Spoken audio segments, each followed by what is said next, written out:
وَإِذَا تُتْلَىٰ عَلَيْهِمْ آيَاتُنَا، اور جب تلاوت کی جاتی ہیں ان پر ہماری آیتیں بَيِّنَاتٍ بڑی واضح۔ اب چونکہ مضامین قرآن مجید کے اندر یہ بالکل واضح اور سادہ ہیں، اس لیے میں جلدی جلدی گزر رہا ہوں۔ کیوں جی؟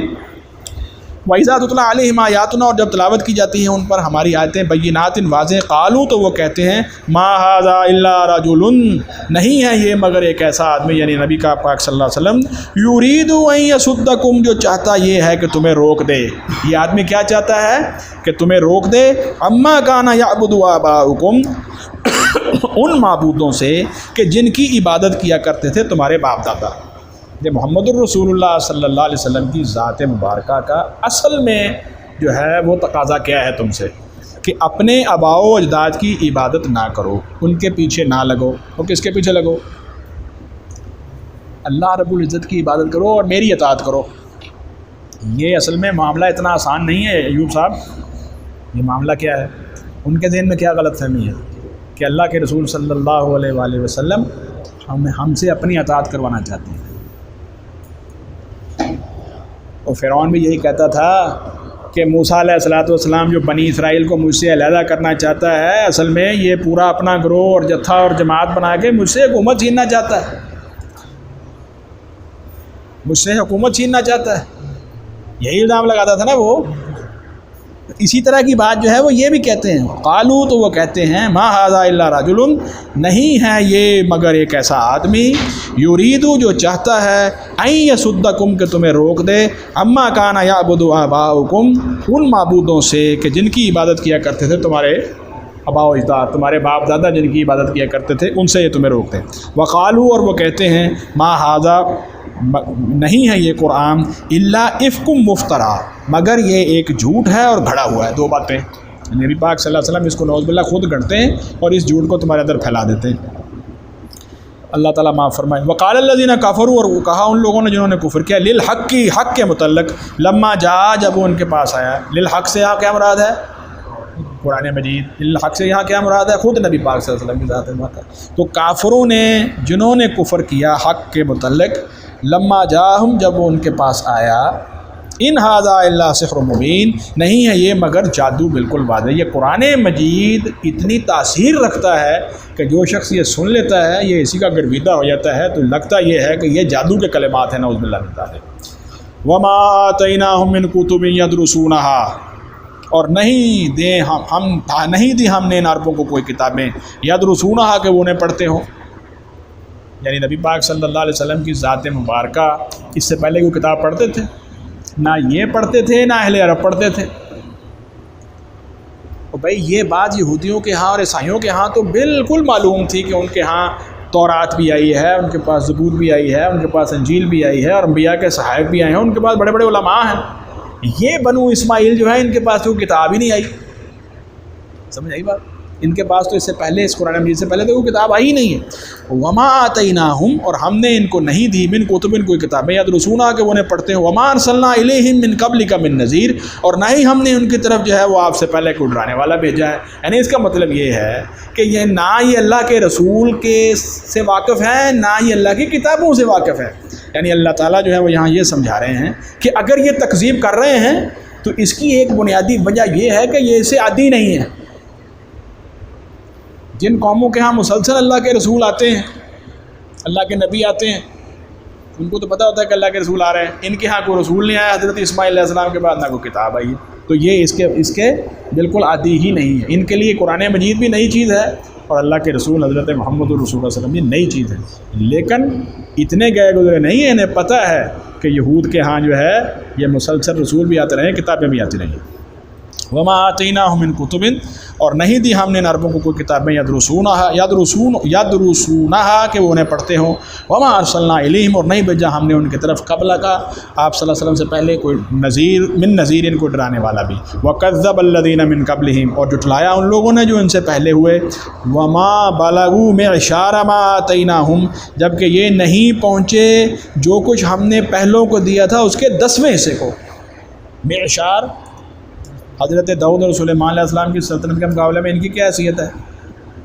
اور وہ قوم سبا جو تباہ ہو گئی، اس کا تذکرہ پچھلے درس میں ہو چکا ہے، ان کے مقابلے میں یہ مکے کی سرداری اور مکہ اور طائف کے چند سردار ہیں، ان کی سرداریاں کیا ہیں؟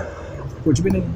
اللہ رب العزت فرماتے ہیں اس سے پہلے بھی لوگوں نے جھٹلایا تھا، یعنی وہ تو وسائل میں بہت زیادہ تھے. وما بلغوا معشار ما آتیناہم، جبکہ یہ نہیں پہنچے 10ویں حصے کے بھی برابر جو ان کو پہلے کو دیا تھا. فکذبوا رسلی، انہوں نے میرے رسولوں کو جھٹلایا. فکیف کان نکیر، تو پھر کیسا ہوا ان پر میرا عذاب، ان پر میرا عذاب جو ہے وہ پھر کیسا ہوا.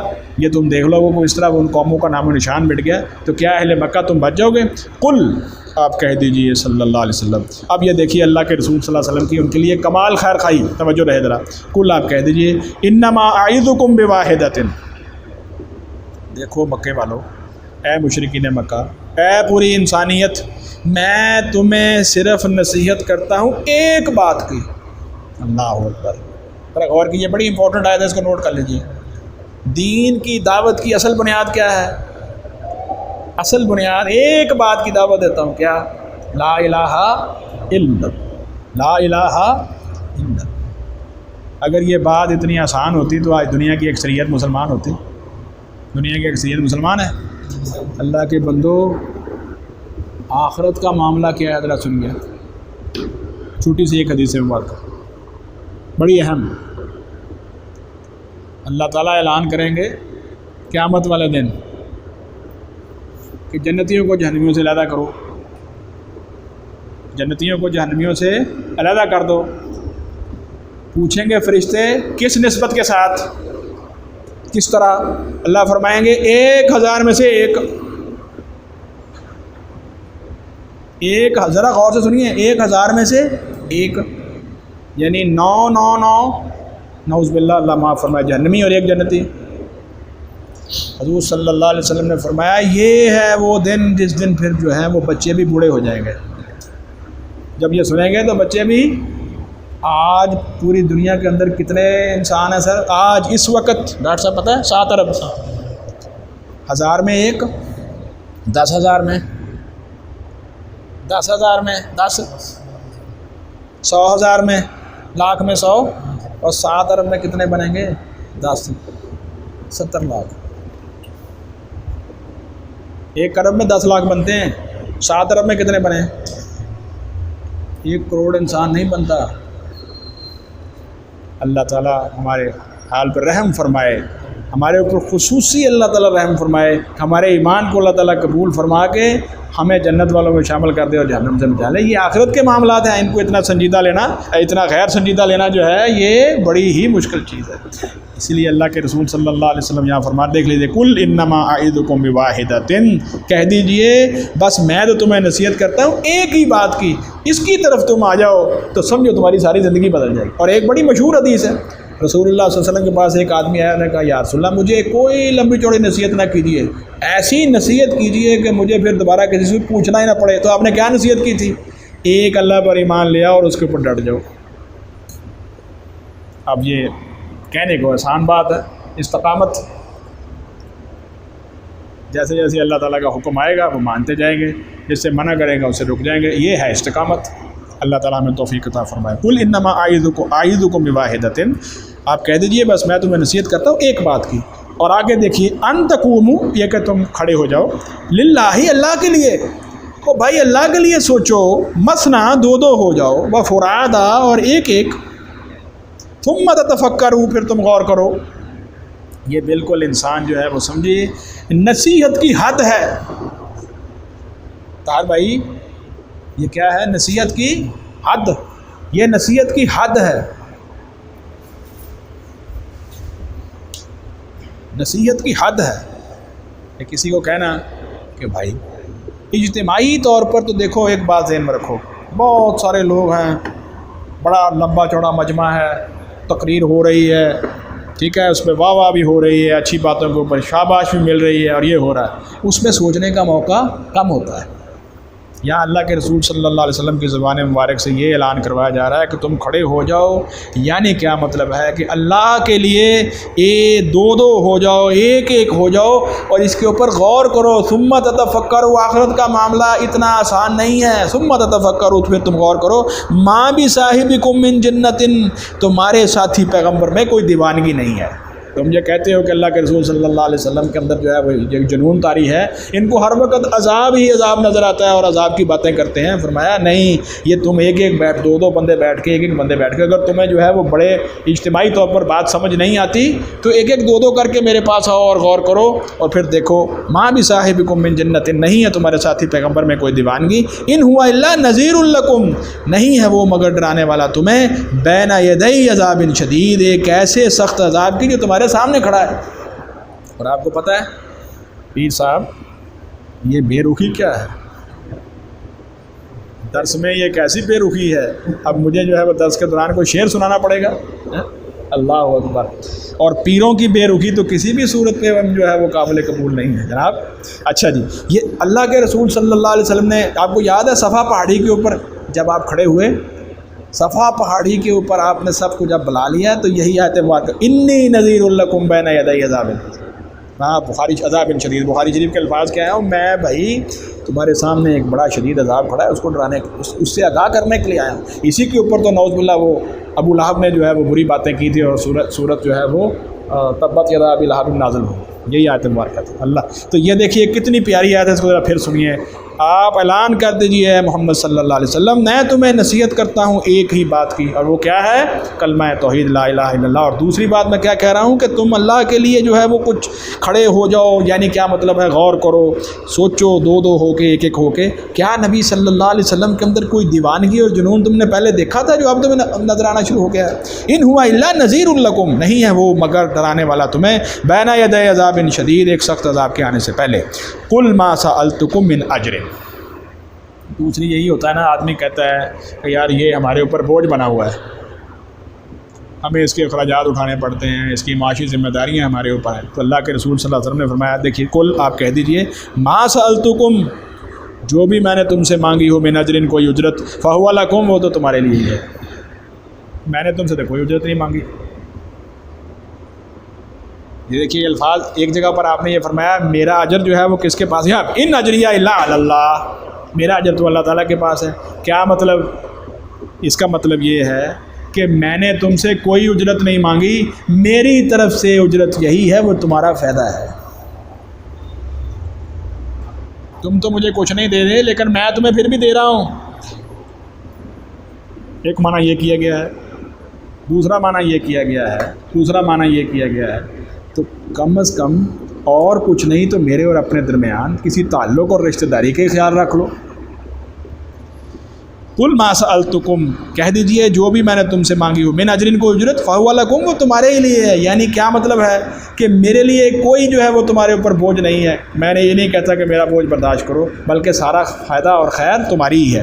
ان اجری الا علی اللہ، نہیں ہے میری اجرت مگر اللہ ہی کے ذمے، وہو علی کل شیء شہید، اور وہ ہر چیز کے اوپر خوب شاہد ہے، خوب جو ہے وہ گواہ ہے۔ قل ان ربی یقذف بالحق، اب اس مضمون کو ذرا دھیان سے سن لیجئے، آپ کہہ دیجئے صلی اللہ علیہ وسلم، بہت سارے اعلان اس سورہ مبارکہ کے آخر میں اللہ تعالیٰ حضور صلی اللہ علیہ وسلم سے کروا رہے ہیں، ایسے قل آپ کہہ دیجئے ان ربی، بلا شبہ میرا رب ہی، یقذف بالحق، حق بات کو ڈالتا ہے، حق بات کو غالب کرتا ہے، حق بات کو دل میں ڈال دیتا ہے۔ علام الغیوب، وہ خوب جانتا ہے چھپی باتوں کو۔ پتہ ہے یہ مضمون سورہ الانبیاء میں بھی گزر چکا ہے، کیا ہے وہاں مضمون؟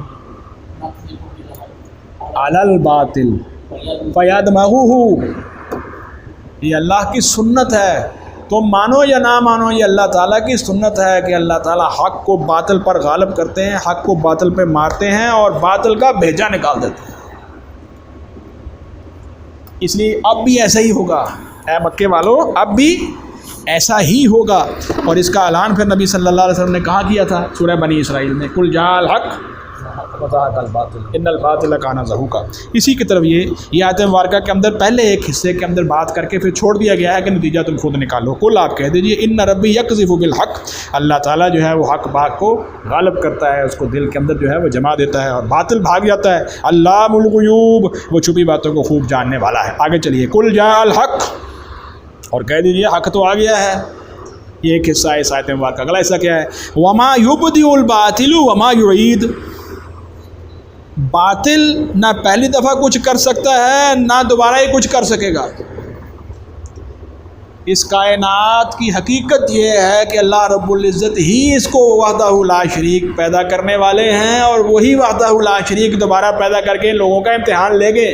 نہ پہلے مشرکین کچھ کر سکیں گے نہ بعد میں کچھ کر سکیں گے۔ سمجھ آ گئی بات؟ اس بات کا تذکرہ، یہ جو بات ہے کہ باطل کوئی حیثیت نہیں رکھتا، اس بات کا تذکرہ سورہ یونس کی آیت مبارکہ نمبر 4 میں، 34 میں، اور سورہ کہف کی آیات مبارکہ 51-52 میں گزر چکا ہے۔ وہاں سے آپ اس مضمون کو دیکھ سکتے ہیں انشاءاللہ۔ یہی بات بار بار رپیٹ ہو رہی ہے۔ کل جاء الحق، کہہ دیجئے کہ حق آ گیا۔ وما یبدئ الباطل، نہ پہلی دفعہ باطل کچھ کر سکتا ہے، وما یعید، اور نہ دوبارہ کرتا ہے، نہ دوبارہ کر سکے گا۔ اے اہل مکہ اور اے مشرکین دنیا کے مشرکین، یہ بات غلط فہمی نکال دو اپنے دماغ سے کہ اللہ تعالیٰ سے وہ تمہارے لیے کچھ کروا سکیں گے، ان کی وہاں کوئی حیثیت نہیں ہوگی۔ کل ان زللت، اب اگلی بات آپ کہہ دیجئے اے محمد صلی اللہ علیہ وسلم، اگر میں گمراہ ہوں، نعوذ باللہ، اگر میں گمراہ ہوں، فإنما أضل على نفسی، تو میرے بہکنے کا وبال تو میرے اوپر ہی ہے۔ اگر میں آپ کے خیال کے اندر گمراہی پہ ہوں یا غلط دعوت دے رہا ہوں تو اس کا گناہ کس کے اوپر ہے؟ میرے اوپر۔ اچھا، وَإِنِ اهْتَدَيْتُ، اور اگر میں ہدایت پر ہوں، فَبِمَا يُوحِي إِلَيَّ، تو اس کی وجہ سے ہے جو وحی میری طرف آتی ہے، ربی میرے رب کی طرف سے۔ یعنی اس کا مطلب یہ ہے کہ میں اگر اللہ تعالیٰ کی طرف سے نہیں بلکہ اپنی طرف سے کوئی بات کروں گا تو وہ وبال میرے اوپر آ جائے گا۔ لیکن یاد رکھیے میں ایسا نہیں کر رہا، میں وحی کی روشنی میں تمہیں ہدایت دے رہا ہوں، اس لیے اگر تم انکار کرو گے تو وبال تمہارے اوپر آ جائے گا۔ کل ان زللت، اگر میں بہکا ہوا ہوں یا گمراہ ہوں، فإنما أضل على نفسی، تو بس میرے بہکنے کا وبال مجھے پر ہوگا۔ وإن اهتديت، اور اگر میں ہدایت پر ہوں، فبما يوحي إلي، تو اس کی وجہ سے ہو، اس کی وجہ سے میں ہدایت پر ہوں جو اللہ میری طرف وحی کرتا ہے، ربی میرا رب، انہ سمیع قریب، بے شک وہ سننے والا بھی ہے اور بہت قریب بھی ہے۔ ولو تری، اور کاش آپ دیکھیں، اذ فزعوا، جب وہ گھبرائے ہوئے ہوں گے۔ سورہ انبیاء میں کیا ہے؟ جو ایمان والے ہیں ان کو فزع الاکبر، کوئی اس دن فزع الاکبر، بہت بڑی گھبراہٹ جو ہے وہ ان کے قریب بھی نہیں جائے گی۔ لیکن یہ مشرکین اور کفار کیا ہیں؟ فرمایا یہ پھر کاش اس دن قیامت والے دن جب تم ان کو دیکھو، ولو تری، اور کاش کہ آپ دیکھیں، اذ فزعوا، جب وہ گھبرائے ہوئے ہوں گے، فلا فوت، بچ کے بھاگ نہیں سکیں گے۔ فوت، فوت ہو گیا کہتے نہیں ہم اردو میں، کیا مطلب ہے اس کا؟ اللہ کا حکم آ گیا، بھاگ نہیں سکا، بچ نہیں سکا۔ یہ فوت کا وہاں کیا معنی ہے وہ تو ہم لوگ جو سامنے لیتے ہیں، اور یہ کون سا معنی ہے؟ یہ اس کا لغوی معنی ہے۔ جب اس قیامت کی گھبراہٹ کو وہ دیکھیں گے، کاش آپ دیکھتے، فلا فوتا، تو وہ بچ نہیں سکیں گے بھاگ کر، وہ اخذوا، اور وہ پکڑ لیے جائیں گے، من مکان قریب، قریب ہی جگہ سے۔ وہ سمجھتے ہیں کہ زمین بہت بڑی وسیع ہے اور ہم اس کے اندر چھپ جائیں گے، لیکن قیامت والے دن وہ اللہ تعالیٰ کے ہاں بڑی قریبی جگہ سے پکڑ لیے جائیں گے، جہاں بھی ہوں گے پکڑ لیے جائیں گے۔ یہاں تو دنیا کے اندر یہ ہوتا نا، پورے ملک کی جو کیا کہتے ہیں بڑی خفیہ ایجنسیز پیچھے لگ جاتی ہیں، لوگ غاروں میں چھپ جاتے ہیں پھر بھی نہیں ملتے۔ اللہ فرماتے ہیں وہاں ایسا نہیں ہوگا، کوئی غار نہیں ہوگی، کوئی چھپنے کی جگہ نہیں ہوگی، وہاں سے جہاں سے بھی ہوگا قریب سے پکڑ لیے جائیں گے، اوخذوا، اور وہ پکڑ لیے جائیں گے، من مکان قریب، قریبی کی جگہ سے۔ وقالوا، پھر اس دن وہ یہ بات کہیں گے، ذرا توجہ، آمنا بہ، ہم ایمان لے آئے ہیں اس قرآن مجید کے اوپر، اس محمد الرسول اللہ صلی اللہ علیہ وسلم اور آپ کے دین کے اوپر۔ وَأَنَّا لَهُمُ التَّنَاوُشُ، پھر اس دن ان کے لیے کہاں ہوگا ایمان لانا۔ تناوش کا مطلب ہوتا ہے باؤ جی کسی چیز کو ہاتھ سے پکڑ کے حاصل کر لینا۔ فرمایا وَأَنَّا لَهُمُ التَّنَاوُشُ، اور کہاں ہوگا ان کے لیے ایمان کا حاصل کرنا، کہاں؟ من مکان بعید، اس دور کی جگہ سے۔ ذرا غور سے سنیے، کون ہے مکان بعید؟ آخرت۔ جی صاحب، مکان قریب کون سی ہے؟ دنیا۔ اسی لیے حدیث میں آتا ہے، اللہ تعالیٰ فرماتے ہیں، نبی کریم صلی اللہ علیہ وسلم نے فرمایا کہ اللہ تعالیٰ کہیں گے کہ اے مشرکو اور کافرو، تم سے دنیا میں ایک بہت ہی آسان چیز جو ہے اس کا مطالبہ کیا گیا تھا۔ وہ کیا تھا؟ کہ میری عبادت کرو اور میرے ساتھ کسی کو شریک نہ کرو۔ اتنی آسان چیز تم نے جو ہے وہ وہاں پر جھٹلا دی اور اب مشکل میں پڑے ہوئے ہو۔ تو فرمایا وہ جیسے فرعون نے ڈوبتے ہوئے کہا کہ میں ایمان لے آیا، اسی طرح ہر شخص وہاں کہے گا کہ میں ایمان لے آیا ہوں۔ فرمایا لیکن ایمان اب کہاں، مکان قریب دنیا میں ایمان کی دعوت دی گئی تو جھٹلا دیا گیا، مکان بعید کے اندر وہ ایمان قابل قبول نہیں ہوگا۔ وقالو، اور وہ کہیں گے آمنا بہ، ہم ایمان لے آئے اس پر، وَأَنَّا لَهُمُ التَّنَاوُشُ، اب کہاں ان کے لیے ایمان کا حاصل کرنا، من مکان بعید، اتنی دور جگہ سے، یعنی قیامت والے دن، قیامت کے دن یہ ممکن نہیں ہوگا۔ وَقَدْ كَفَرُوا بِهِ مِن قَبْلُ، حالانکہ انہوں نے اس سے پہلے دنیا میں اس کا انکار کر دیا تھا۔ وَيَقْذِفُونَ بِالْغَيْبِ، اور بن دیکھے جو ہے وہ اٹکل پچوؤں کو نشانے مارتے رہے۔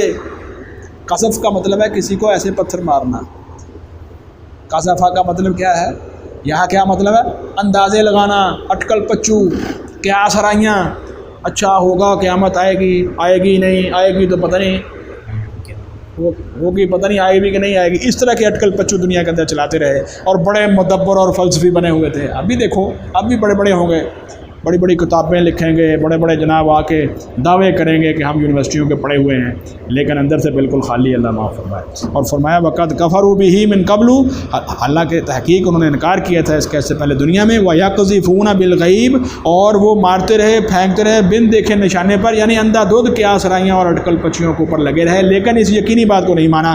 مِن مَكَانٍ بَعِيدٍ، بہت دور جگہ سے۔ یہ کیا مطلب ہے مِن مَكَانٍ بَعِيدٍ؟ پھر مراد آخرتی ہے، یعنی آخرت کے بارے میں اٹکل پچھوؤں اور قیاس آرائیوں کا شکار رہے، یقینی بات کو نہیں مانا۔ یا دوسرا مطلب یہ ہے، دونوں معنی ٹھیک ہیں، دوسرا مطلب کیا ہے کہ منزل نشانہ بہت دور تھا، لیکن دور سے ہی مارتے رہے اندازے سے، اور ایک بھی نہیں لگا صحیح، ایک بھی صحیح نہیں لگا۔ وَيَقْذِفُونَ، اور وہ پھینکتے رہے، بالغیب، بن دیکھے نشانے پر، من مکان بعید، بہت دور کی جگہ سے ہی۔ وَحِيلَ بَيْنَهُمْ، اور آڑ کر دی جائے گی ان کے درمیان، ایک آڑ آ جائے گی ان کے درمیان۔ یہ سورہ ہے، ہمارے سورہ الحدید کے درس کے اندر یہ بات گزر چکی ہے کہ منافقین یہ بات کہیں گے کہ ایمان والو، ہم تو تمہارے ساتھ دنیا میں رہتے تھے اکٹھے ہی، ایک ہی گلی میں، ایک محلے میں، اور آج کیا ہو گیا ہے، تم ہماری بات ہی نہیں سن رہے، ذرا ٹھہر جاؤ، یہ جو نور اللہ تعالیٰ نے ایمان کا تمہیں دیا اس میں سے کچھ ہمیں بھی دے دو۔ تو کیا ہوگا وہاں پر؟ اللہ فرماتے ہیں وہاں دیوار درمیان میں آ جائے گی، ایک طرف اللہ کی رحمت ہی رحمت ہوگی اور دوسری طرف عذاب ہی عذاب ہوگا۔ نعوذ باللہ من ذالک، اللہ ہمیں محفوظ رکھے۔ اور وحیل بینہم، اور آڑ کر دی جائے گی ان کے درمیان، وبینما یشتہون، اور ان چیزوں کے درمیان جنہیں وہ چاہیں گے۔ کیا چاہیں گے؟ کیا چاہت ہوگی اس دن ان کی؟ ایک تو چاہت یہ ہوگی کہ ہمیں نجات مل جائے، وہ تو ملے گی نہیں۔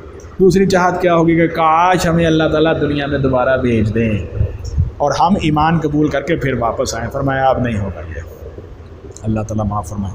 وحیل بینہم، اور آڑ کر دی جائے گی ان کے درمیان، وبینما یشتہون، اور ان چیزوں کے درمیان جنہیں وہ چاہیں گے کہ ہم دنیا میں واپس آ جائیں۔